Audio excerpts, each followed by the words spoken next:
Welcome back, everyone. It's just another day in the life as a military wife. And, life's been crazy lately. So, one of the things that has popped into my head is my favorite musical, Singing in the Rain. The main reason I absolutely love that musical is the song Make 'Em Laugh. And that's probably not most people's favorite song slash scene. Maybe it is. I mean, there's whole scenes I skip because I think they're boring in that movie, but I love that song. And part of it is just because laughter is so important. It's really important in our lives and important for our health. There's research that shows that laughter can improve our health. And so I'm going to talk about the importance of laughter and how we can just, turn around those bad days. Because everyone has a bad day, but turning it into a good day is important. So that's what we're talking about. I am your host, Sam Wolf, and this is Life of a Military Wife.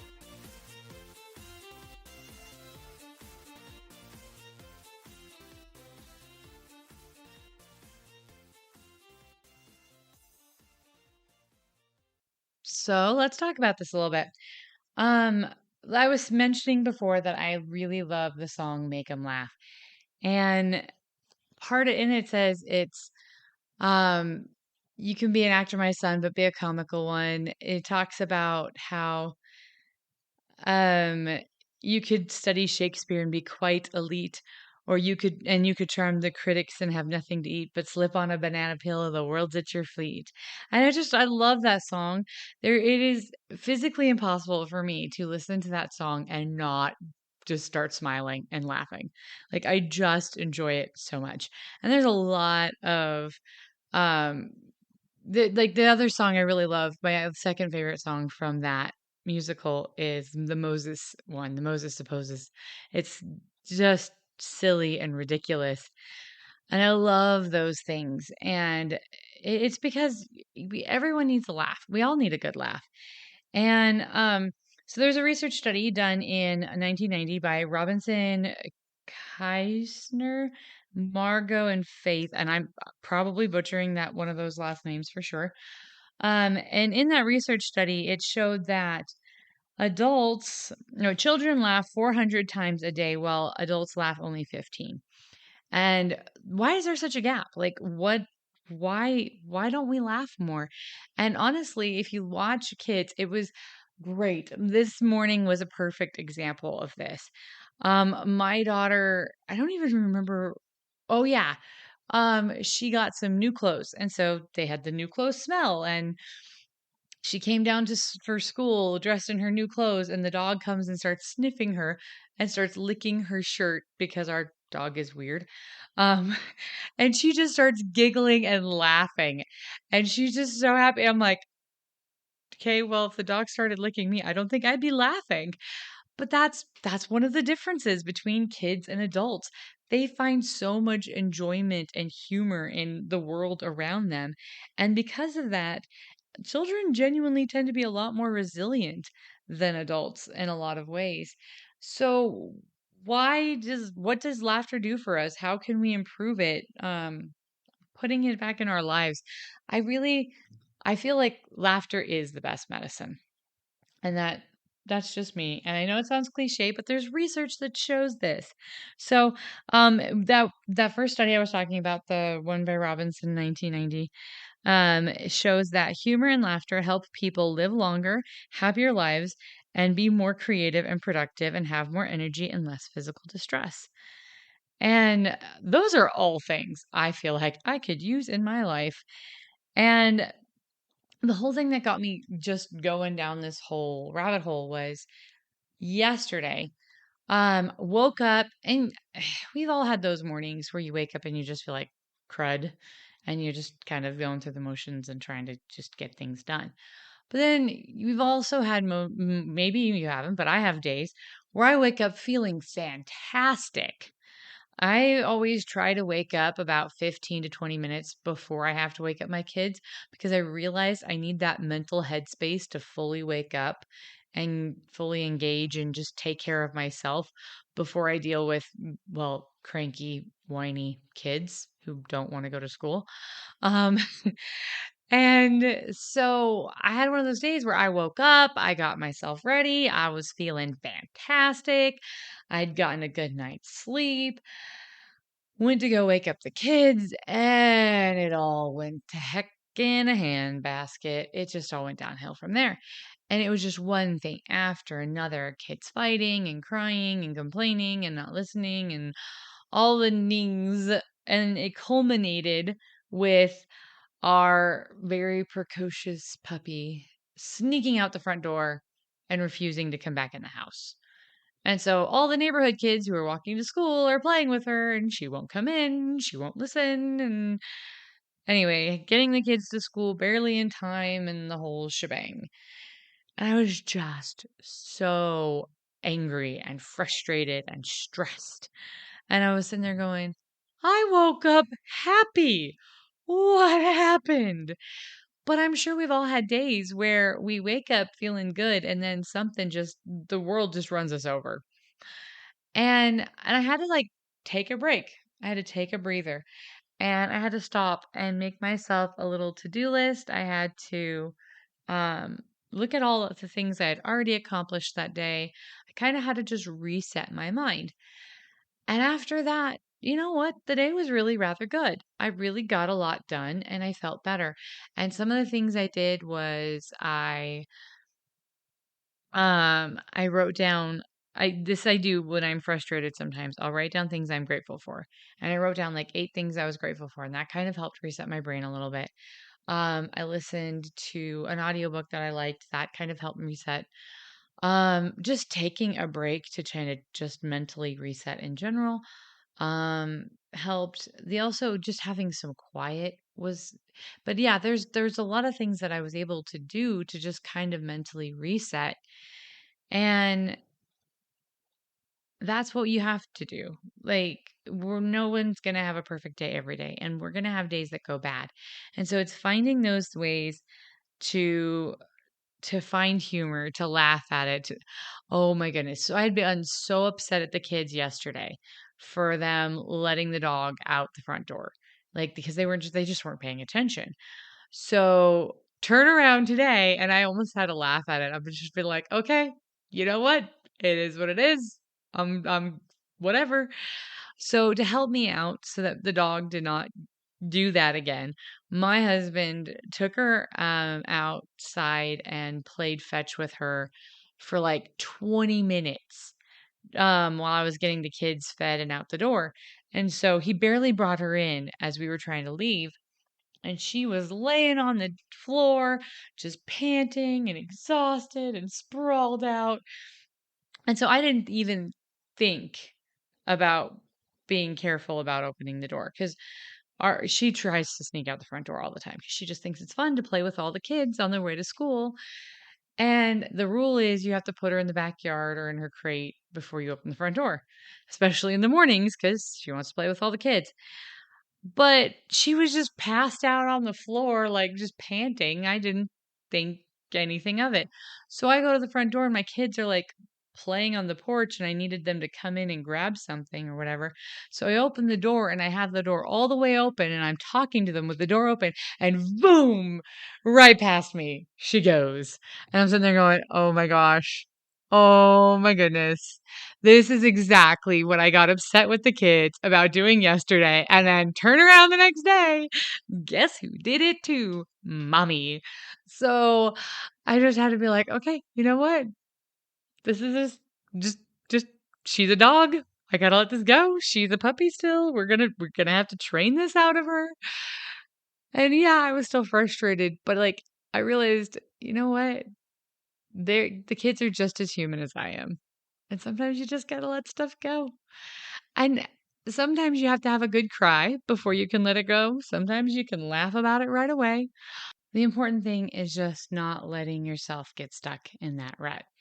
And again, I was going through research from one of my old college classes about laughter and the importance of laughter and the effects of laughter.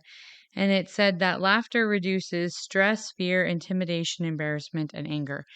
And oh, has that happened in my life? Because there's been times I've been so embarrassed, and just sometimes you just have to laugh about ridiculous things you do. It says that laughter can also have a healing power. When a person laughs, their blood pressure decrease, their heart rate and respiration increase, and the body releases endorphins and depression declines. So, I mean, those are things I think everybody wants. Like everybody would like to be a little healthier. And it's true. Okay, here's a quickish story. Not super quick, but when I was a teenager, I got up really early one Sunday morning, wanted to make breakfast for my family, decided to make pancakes. I had just finished the batter. I was going to make the pancakes and I got startled. I don't remember if I think one of my siblings walked in and surprised me or whatever. Didn't mean to, but they startled me. The pancake batter, the bowl just went flying up and it like coated the entire ceiling and the cabinets and everything and then flipped over in midair and then covered the entire floor and refrigerator and like underneath the cabinets too. And we were finding pancake batter in like every nook and cranny forever, no matter how much we cleaned that place. And at first, I was like devastated because I'd gotten up early and got myself all ready, was trying to do something nice for the family, and it was just completely kaput. But like we had to start laughing because it was ridiculous.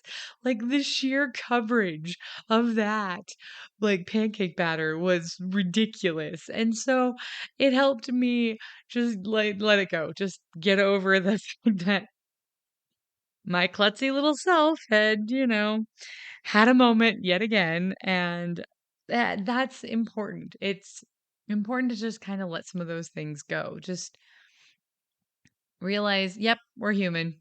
We're human. We're going to be human. It's going to happen. And it really does. There's been times where I have been stressed and then just laughing. Um, like I said before, I cannot watch that clip, make them laugh without just smiling and laughing. It just makes me feel better every time. And so one of the other studies was said that after laughter subsides, the good feelings has a lasting effect, even until the next day sometimes. And there are not many medicines that can do that. And that's, I think, one reason why the phrase laughter is the best medicine is not a cliche as much as people think it is. Laughter has the ability to do so much for us. And that I feel like we've lost the freedom to laugh in society. Like there's just so much coming at us so fast, 24/7. We live in a nonstop world where there is media and everything on demand all the time. And maybe it's just me, but I don't feel like there's just a lot of humor in the world anymore, or at least not as much as I felt like there used to be. And maybe it's because I'm getting older. Maybe it's because there's less. I don't know. Maybe it's both. But finding those times to laugh is important. Um, yeah, I've done so many ridiculous things. I am a bit of a klutz. I'll just be completely honest. I am. But I also am really grateful. I've got really silly like kids and I grew up in a family where it was okay to just be yourself and be silly and all that sort of stuff. My mom did I don't know how many are familiar with the old Saturday night Day Night Live sketch Edith Ann. But my mom had memorized them in college or whatever, and she would do some stand up. And I was a typical kid. I just saw my mom as my mom, and it wasn't until I started getting into high school I realized my mom was a person. She had a depth of personality. She had character, and she'd always made us laugh. She was silly and had a great sense of humor. But I remember we decided to put together this summer program and we were going to make movies. Maybe I've mentioned this before. I don't know. I feel like I've talked about this recently. But we got a whole bunch of families and we were going to put together these videos, and each family was supposed to like come up with a little video, and then we were going to have a movie premiere at our house. And all the other families were doing great. Their stuff was all coming together because they were all excited. So they were telling us all about it. And ours was not. We could not agree on anything, me and my siblings, and it was just falling apart, and we kept trying, and it just wasn't working, and we were getting frustrated and discouraged. My mom felt so bad because she knew how much we had wanted to put this together, and we just how discouraged and upset we were that it just was not working out. And she's like, "I've got something. I can help." Because our movie didn't meet the minimum length that we had set for all the families. And then we just kept trying to stretch it and it wasn't working. She's like, "I've got something. I've got something. We don't worry about it. Just film it. I'll figure it all out." So my mom goes and she just goes through her closet and tries to figure out stuff to make herself look like this Edith Ann character. So Edith Ann is a grown adult who is acting, dressing up and pretending to be a child, like acting as a child. And so she's got this giant oversized rocking chair and she does these monologues. And and so my mom like put her hair up in pigtails and like just tried to make herself look like a little kid with freckles and was sitting in the rocking chair and she does this whole monologue and she had us on the floor laughing. We were just dying, all of us kids. It was the best thing ever. And so we show it at this movie premiere, and everybody was flabbergasted because you got to understand, my mom was a very professional person. We got to see a silly side of her, but that was even more silly than we were used to. Everyone else was used to seeing this very professional person. My mom was a teacher, she was in leadership roles in our congregation and everything. And so they were used to seeing her being in charge and authority and put together and organized and all that. They were completely shocked.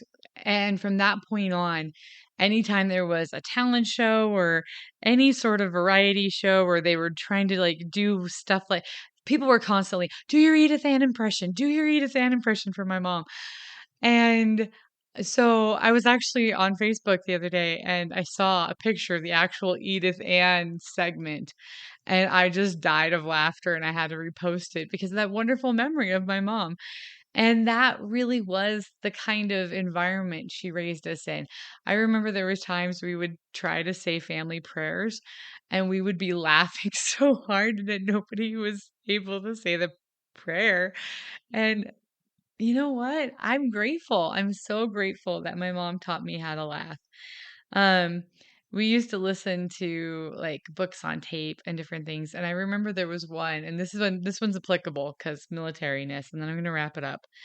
But there was in our church, oftentimes young adults will decide to go serve missions and teach in foreign countries about, you know, Christ and whatnot.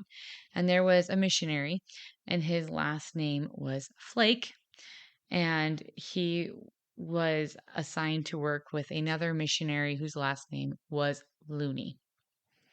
And he was riding home because this was a while ago. This was like 80s. He was riding home to his parents and he was complaining about how this was so unfair because no one would take them serious because their names were Elder Flake and Elder Looney. And his mom writes back in response. He's like, "Hey, you've got it easier than your uncle. He just made Major Flake." And I just died. I was like, "Oh gosh, that would be a horrible name to have in the military is Flake." Major Flake. Yay! I mean, at least you're a major because then, everyone has to snicker behind your back because they're not supposed to snicker to your face. But no, it's really funny. In the military, you run into a lot of unique names, and there's been quite a few interesting ones that we've run into that you have to there's a lot of Murphys in the military. And if you understand the origin of Murphy's Law, it was actually a military man that the scientists named that joke after. It becomes more humorous, the fact that there's a lot of Murphys in the military because Murphy's Law of military life is real. And so, yeah, we've got a lot of Murphys. We've got a lot of them. So, but overall, I guess the point I'm trying to make is that let's try to find humor. Let's try to find humor. And if sometimes we got to laugh at ourselves. Sometimes it's laugh or cry, laugh or go crazy. And really, who doesn't want to have better health? Who doesn't want to have less stress, fear, embarrassment, and anger and intimidation in their lives? I know that I'd love to eliminate those things from my life. So my challenge is have a good laugh today. Whether you have to laugh at yourself or you hear a good joke, let yourself laugh. As adults, I feel like we need to just let ourselves laugh more. And I am working on laughing with my kids more. So, I am your host, Sam Wolf, and this has been Life of a Military Wife.